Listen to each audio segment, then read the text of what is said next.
Hello everyone and welcome to another round of the FIDE Grand Swiss, currently being played in Riga, Latvia. We have a really cool game between Baadur Jobava, Georgian Grandmaster, and French Grandmaster Jules Moussard, well, it just shows you that when such strong players are out of protective waters of theory, very early on in the game, anything can happen. And if you've seen some of Jobava's games that we've shown on this channel, you know that when he's playing, everything is just hanging, pieces are just flying all over the place, and this game isn't all that different. So without further ado, let's check it out and see what happened here. So Baadur with the white piece opens with e4. We have e5 and now d4, the center game. We have e captures on d4 and now knight to f3. If you want to further go with gambits, you could also play some like c3, and if captures, even bishop to c4, but this isn't all that great for white. Even though it looks scary, black is perfectly fine here, and if someone plays this against you, you should really know how to take care of this with black. There are many ways to take care of it, but some people play it, so maybe you should check it out. But okay, for this game we have the calm knight to f3, and now bishop to b4 check, and c3 is the standard move here. Just c3 captures, knight captures, black is up a pawn, and white of course enjoys his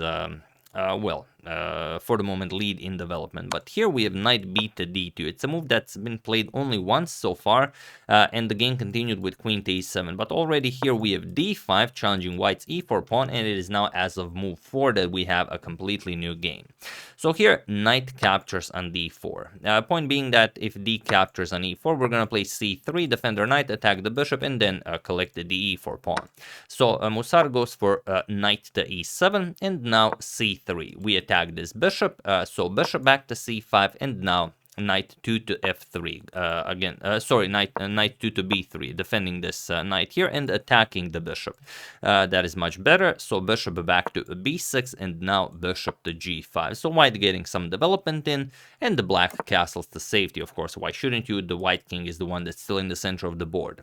So e captures on d5. Now the knight can't capture, the queen has to capture on d5 if you want to grab the pawn. So queen captures on d5, giving up the knight on e7, but only temporarily, as you will be able to pin the bishop and then easily win it, or you should be able to do that. So bishop captures on e7 and rook to e8, ready to pick up the bishop with check on the next move. And now we have knight back to e2.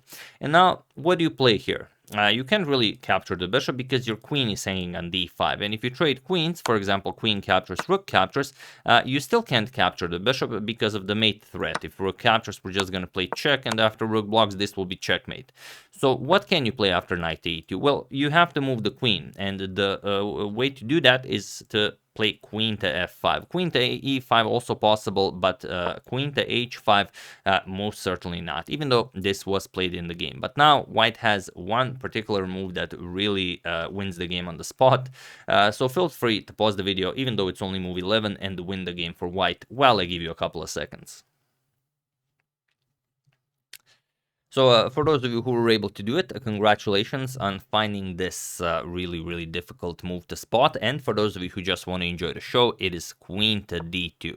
That's the move. That's the move, and the black cannot continue playing this game. The game continues for a few more moves, but I'm just going to show you why it's important, because you really need to guard that g5 square. If you play something like queen d3 and prepare castling next, even though black still can't capture because of queen to d8, we can play knight to c6. Now just attack the bishop twice, and now after the bishop moves, yes, you can save it, but now, for example, bishop to f5 goes after the queen, and after we move the queen somewhere, even bishop to c2. The white king is stuck in the center of the board, rook a is coming to d8, and that's just going to be game. There's no saving this position. If you try something like king d2, we can even sacrifice the bishop. Rook a d8 check, king captures here, and now queen f5 check. That's it. King to c1, we're going to play bishop captures on f2, now attack the queen, and after, let's say, queen f3, offering a queen trade, even bishop to e3 check, and now you either give up the queen, or you play something like knight to d2, but that's just, giving up pieces. Captures with check, king to d1, bishop captures here with check, king to c1, we can do another checking maneuver, bishop g5 check, and that's it. Once the king moves, we can simply capture here and deliver checkmate. So this is only one of the lines, but it just shows you how dangerous it is. So of course, instead of this, after queen to h5, Jobava played the move you all found, and that is queen to d2, and this is now a problem. You still can't capture the bishop because queen to d8 will lead to checkmate, and now you're covering that important g5 square. So what can you play here? If you play something like bishop to d7 now, yes, okay, you're threatening to pick up the bishop, but we simply move the bishop to g5, and that's it. White is up a piece, white is completely winning here. Or if you try something like knight to c6, attack the bishop twice, we can even play queen g5, we really don't care. Now you have to trade queens, you have nothing better, captures, we're up a piece, we're completely winning. So black tried h6 here, kind of allowing this king some breathing room, also taking away the g5 square from white's pieces, but it is much too late for such things. Here, Jobava just castles queen side, and there's nothing for black to do here. Black played knight c6, but now just knight to f4, and he was in this position on move 14 that Jules Moussard resigned the game, as there is nothing more to be done here. His queen is under attack. Once the queen moves, we're gonna move this bishop, we're gonna be up a piece, with black having zero compensation for this piece. To give you an example, for example, queen f5, we can even start attacking the black queen. Bishop d3, after queen e5, we can play bishop to h4. We've saved this bishop, and that's it. Then, of course, a move like g5 just, loses the rook h to e1. The queen has to move. We're going to pick up the rook, and that's it. So, really a fine example after only 14 moves of how things can go incredibly wrong when players are not, swimming in protected